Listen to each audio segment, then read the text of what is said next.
बाबा तेरी मुरली दिल ले गई, उतरी जो दिल में वो धीरे धीरे, पावन हुआ रे मैं धीरे धीरे।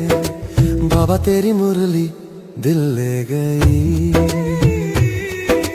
बाबा तेरी दृष्टि दिल ले गई। ओ हो ला ला ला।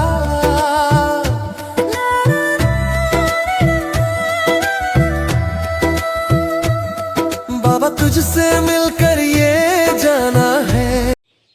ओम शांति। आज हम 27 फरवरी 2026 की साकार मुरली सुनेंगे। प्रातः मुरली ओम शांति बाप दादा मधुबन। आज प्यारे मीठे बाबा बोले, मीठे बच्चे, तुम इस कब्रिस्तान को परिस्तान बना रहे हो।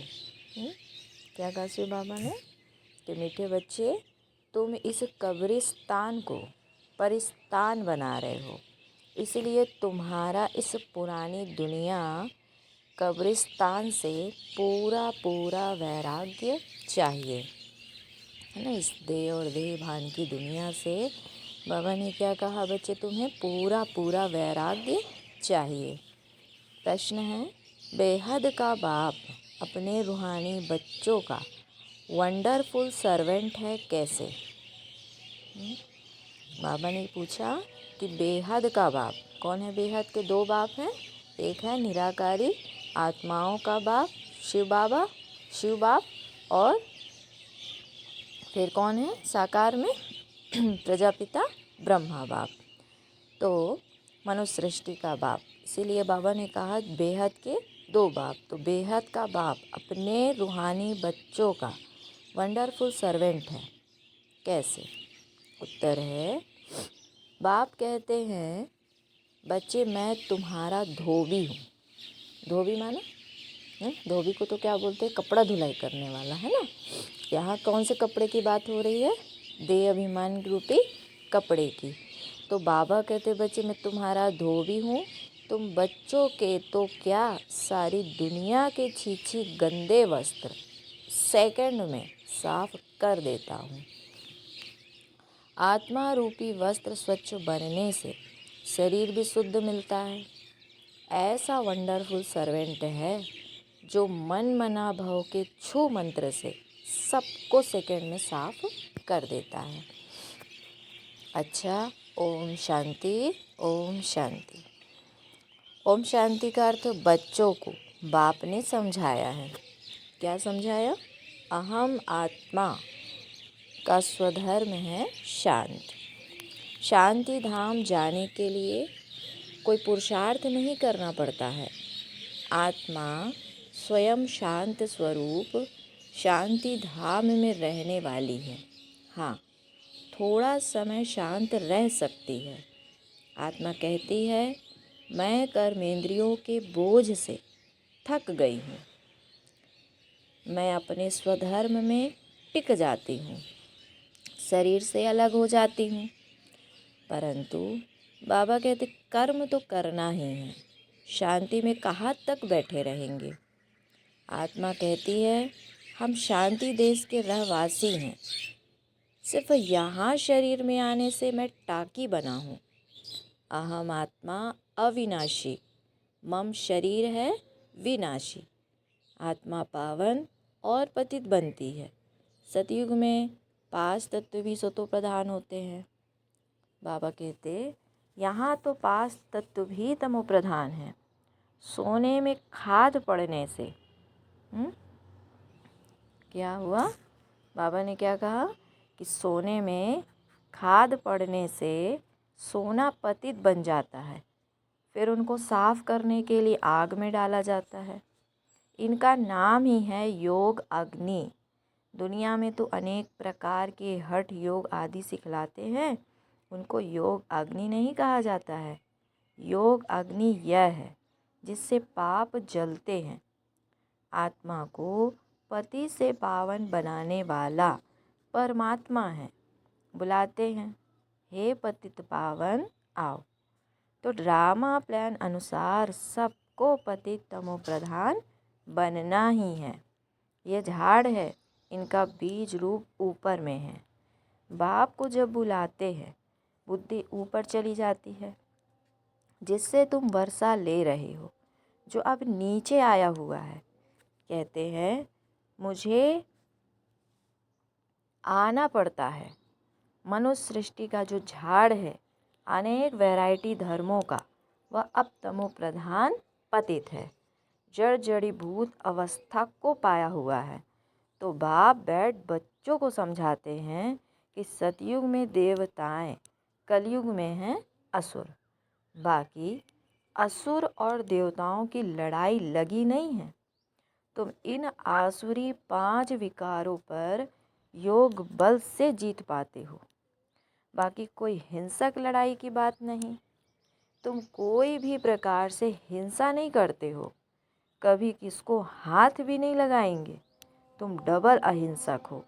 काम कटारी चलाना यह तो सबसे बड़ा पाप है। बाप कहते हैं कि यह काम कटारी आदि मध्य अंत दुख देती है। विकार में नहीं जाना चाहिए। देवताओं के आगे महिमा गाते हैं ना कि आप सर्व गुण संपन्न। आत्मा कहती है कि हम पतित बने हैं, तब तो बुलाते हैं, हे पतित पावन आओ। तो जब पावन हैं तब तो कोई को बुलाते ही नहीं। उनको कहा जाता है स्वर्ग। यहाँ तो साधु संत आदि कितनी धुन लगाते हैं, हे पतित पावन सीताराम। बाप कहते हैं कि इस समय सारी दुनिया पतित है, इसमें भी किसका दोष नहीं है। ये ड्रामा ही बना बनाया है। जब तक मैं आऊँ इन्हों को अपना पार्ट बजाना है। ज्ञान और भक्ति, फिर है वैराग्य, पुरानी दुनिया से वैराग्य। तो यह है बेहद का वैराग्य, उन्हों का है हद का वैराग्य। बाबा कहते बच्चे, तुम जानते हो कि यह पुरानी दुनिया अब खत्म होनी है। नया घर बनाते हैं तो पुराने घर से वैराग्य हो जाता है। बेहद का बाप कहते हैं कि अभी तुमको स्वर्ग रूपी घर बना कर देता हूँ। अभी तो नर्क है, स्वर्ग है नई दुनिया, नर्क पुरानी दुनिया। अभी पुरानी दुनिया में रह हम नई दुनिया बना रहे हैं। पुराने कब्रिस्तान पर हम परिस्तान बनाएंगे। यही जमुना का कंठा होगा, इस पर महल बनेंगे। यही दहली जमुना नदी आदि होगी। बाकी यह जो दिखाते हैं कि पांडवों के किले थे, तो यह सब है दंत कथाएं। ड्रामा प्लान अनुसार जरूर फिर यह बनेंगे। जैसे तुम यज्ञ तप दान आदि करते आए हो, फिर भी करना होगा।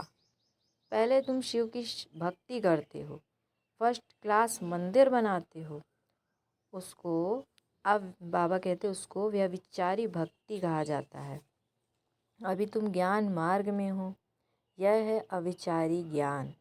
एक है शिव बाबा से तुम सुनते हो, जिसकी पहले पहले तुमने भक्ति शुरू की।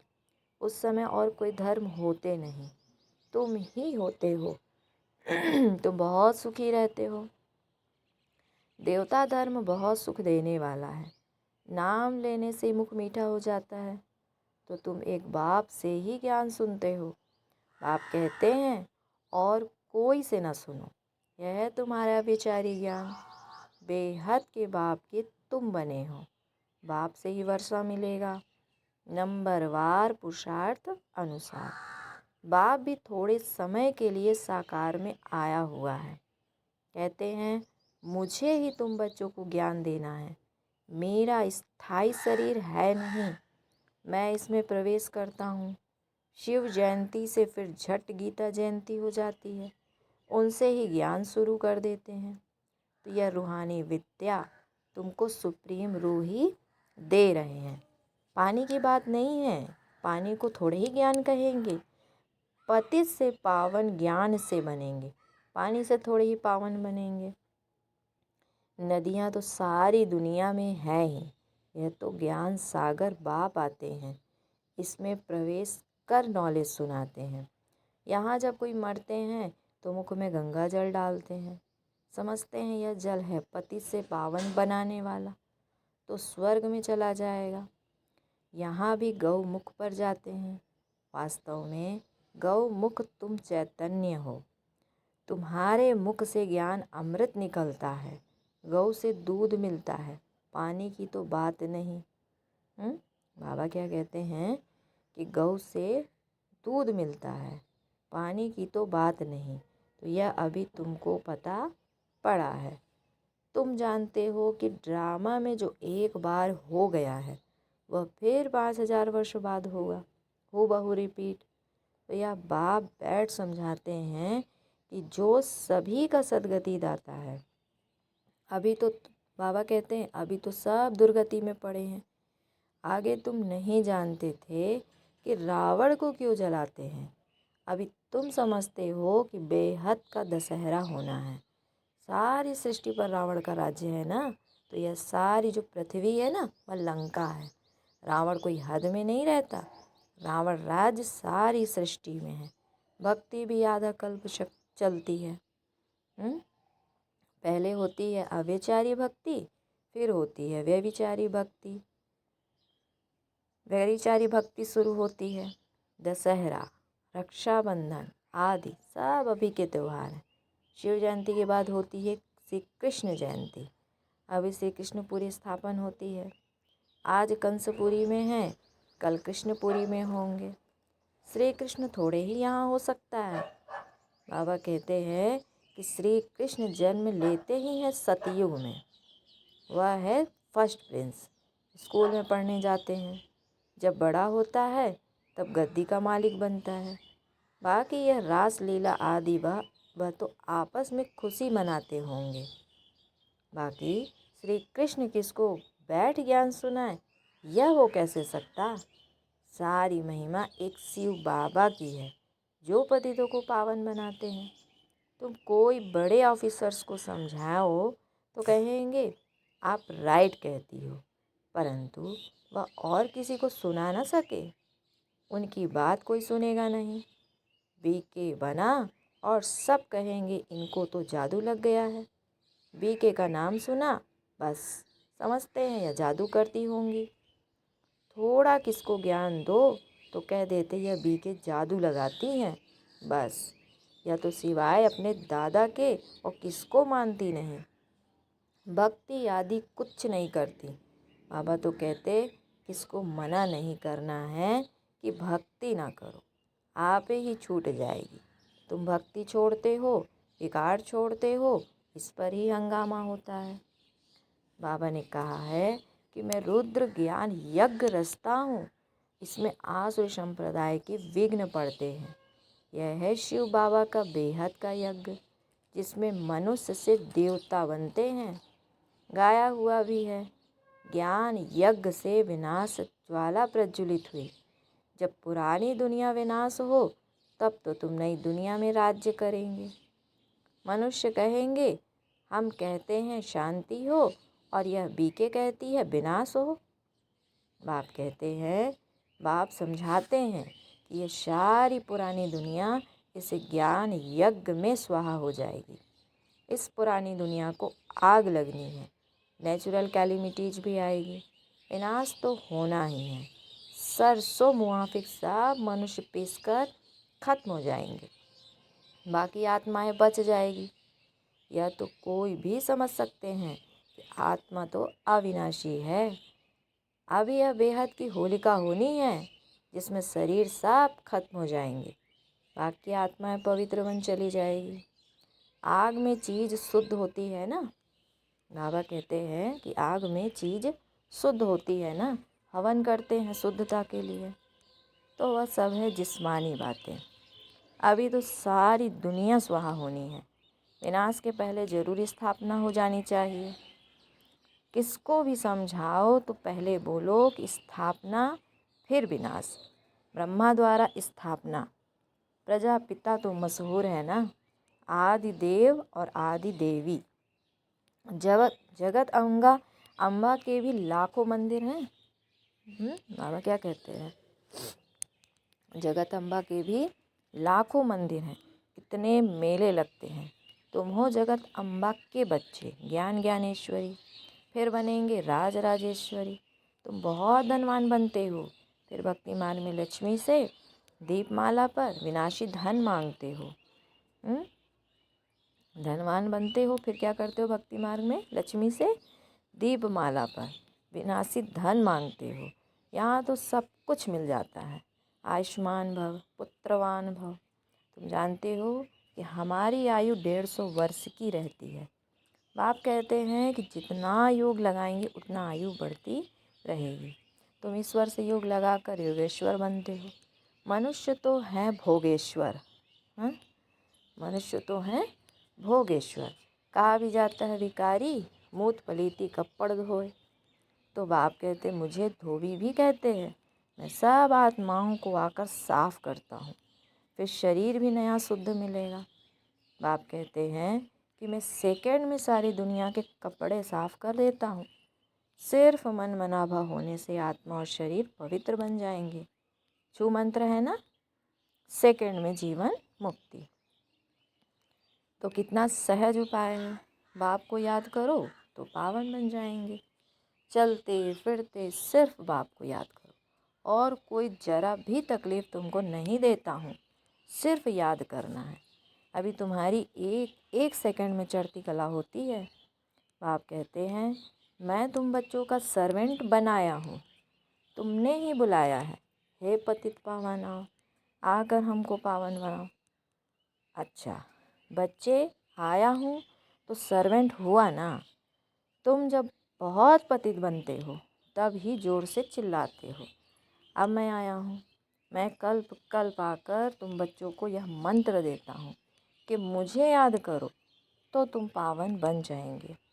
मन मना भव का अर्थ भी है मन मना भव मध्याजी भव, अर्थात बाप को याद करो तो विष्णुपुरी के मालिक बनेंगे। तुम आए ही हो विष्णुपुरी का राज्य लेने। रावणपुरी के बाद है विष्णुपुरी, कंसपुरी के बाद है कृष्णपुरी। कितना सहज समझाया जाता है। बाप कहते हैं इस पुरानी दुनिया से ममत्व मिटा दो। अभी हमने 84 जन्म पूरे किए हैं। यह पुराना चोला छोड़कर हम जाएंगे नई दुनिया में। तो याद से ही तुम्हारे पाप कटते जाएंगे। इतनी हिम्मत करनी चाहिए। वह तो ब्रह्मा को याद करते हैं, समझते हैं ब्रह्म में लीन हो जाएंगे। परंतु बाबा कहते ब्रह्मा तो है रहने का स्थान, वो लोग तपस्या में बैठ जाते हैं, बस हम ब्रह्म में जाकर लीन हो जाएंगे। परंतु वापस तो कोई जा ही नहीं सकते। ब्रह्म से योग लगाने से पावन तो नहीं बनेंगे, एक भी जा ना सके। पुनर्जन्म तो लेना ही है। बाबा का सच बतलाते हैं। सचखंड सच्चा बाबा स्थापन करते हैं। रावण आकर झूठ खंड बनाते हैं। अभी यह है संगम युग, इसमें तुम उत्तम से उत्तम बनते हो, इसीलिए इनको पुरुषोत्तम कहा जाता है। तुम कौड़ी से हीरे जैसा बनते हो, यह है बेहद की बात। उत्तम से उत्तम मनुष्य हैं देवताएं। तो अभी पुरुषोत्तम संगम युग पर तुम बैठे हो। तुमको पुरुषोत्तम बनाने वाला है उच्चते उच्च बाप। उच्चते उच्च स्वर्ग का वर्षा तुमको देते हैं, फिर यह तुम भूलते क्यों हो? बाप कहते हैं कि मुझे याद करो। बच्चे कहते हैं बाबा कृपा करो तो हम भूले नहीं। यह कैसे हो सकता? बाबा के डायरेक्शन पर चलना है ना। बाप कहते हैं मुझे याद करो तो तुम पति से पावन बन जाएंगे। राय पर चलो, राय पर चलो ना, बाकी आशीर्वाद क्या करूं? अच्छा, मीठे मीठे सिकिलधे बच्चों प्रति माता पिता बाप दादा का याद प्यार और गुड मॉर्निंग। रूहानी बाप की रूहानी बच्चों को नमस्ते। अब रूहानी बच्चों की रूहानी माता पिता बाप दादा को याद प्यार गुड मॉर्निंग और नमस्ते। फिर है धारणा के लिए मुख्य सार। बाबा बोले कि बाप के हर डायरेक्शन पर चलकर स्वयं को कौड़ी से हीरे जैसा बनाना है।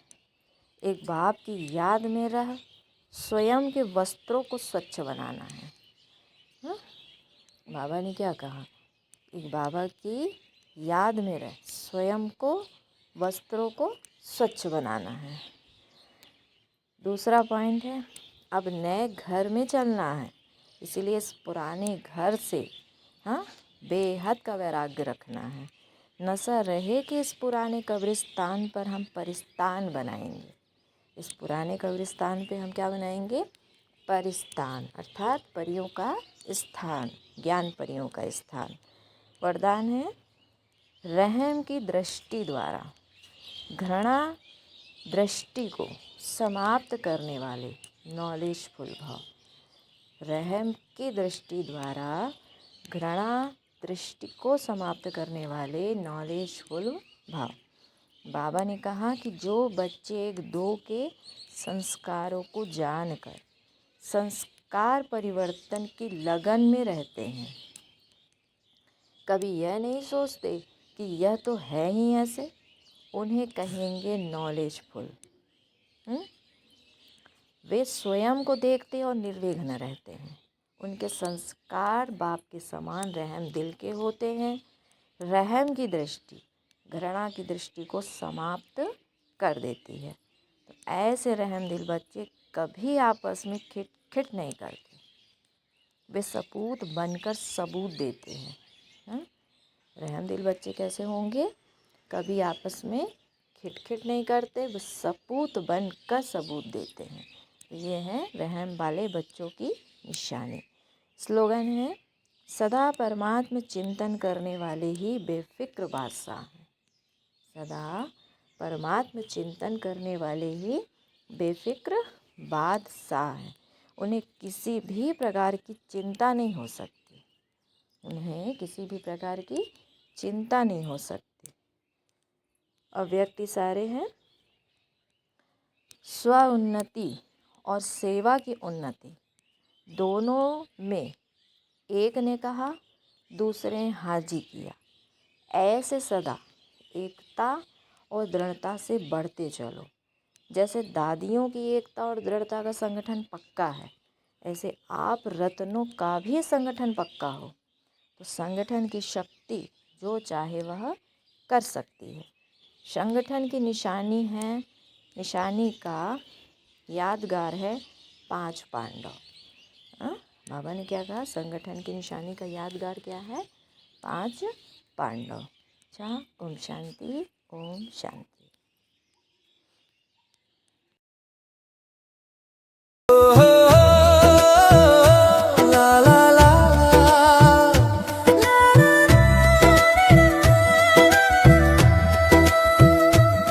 बाबा तुझसे मिलकर